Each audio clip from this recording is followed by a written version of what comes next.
Happy Mother's Day, Mama! Yay!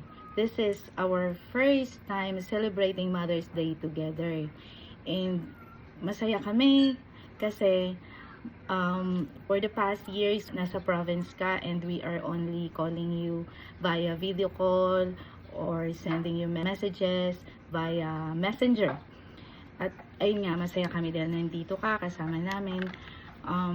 Although si Kuya nasa province. Anyway, Mama, Happy Mother's Day. Alam kong masaya ka at alam mo naman na mahal ka namin. Hindi lang ako, mahal ka namin lahat. Si ate, si Kuya. And because of that, dahil sa pagiging role model mo sa amin nila ate, marami ako natutunan sa iyo.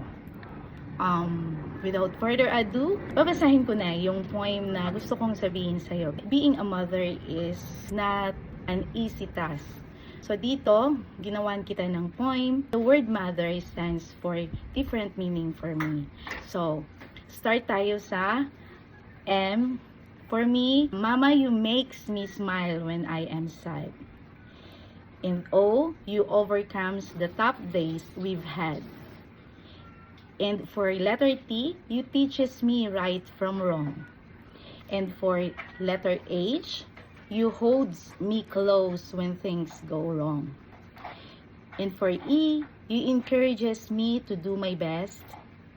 And for R, you reminds me that I'm truly blessed.